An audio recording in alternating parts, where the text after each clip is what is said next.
पाक फौज के शोबा ताल्लुकात आमा ISPR के ज़ेर एहतमाम एक अहम इल्मी और फ़िक्री नशिस्त हलाल टॉक्स 2025 का बाकायदा आगाज़ हो चुका है, जिसमें मुल्क भर से ताल्लुक रखने वाले 1950 उसातिज़ा इकराम शिरकत कर रहे हैं। इस प्रोग्राम का मकसद सोशल मीडिया पर मुल्क दुश्मन अनासर की सरगर्मियों और उनके मज़मूम मकासद से शाउर और आगाही फराहम करना है।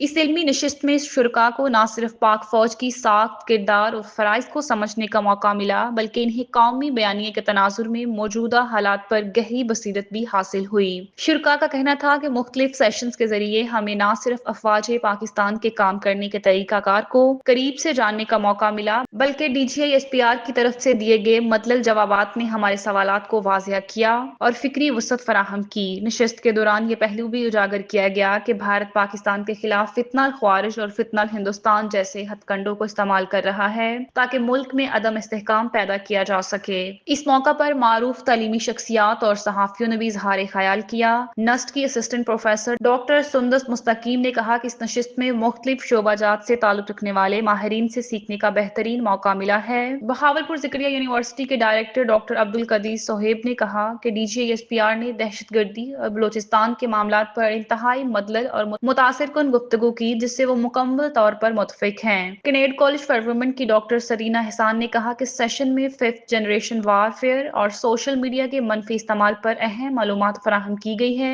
कराकरम यूनिवर्सिटी के डायरेक्टर M नबीला का कहना था कि फौज से बराह रास्त बातचीत का यह मौका नहायत फायदेमंद साबित हुआ और इससे जितनी भी गलत फहमियां थी वो दूर हो गई। यूनिवर्सिटी ऑफ गवादर के लेक्चरार फराह फैसल ने कहा, सोशल मीडिया को झूठी खबरों और गलत मालूमात के फरोग के लिए इस्तेमाल किया जा रहा है, इसलिए उस्तातिज़ा को इसके बारे में मुकम्मल आगाही हासिल होनी चाहिए। AJ के यूनिवर्सिटी के डॉक्टर इम्तियाज अवान ने कहा कि DGISPR ने पाकिस्तान का बयानिया इंतहाई मौसर अंदाज में हम तक पहुंचाया, जो न सिर्फ काबिल तहसीन है बल्कि तदरीसी मैदान में भी रहनुमाई फराहम करता है।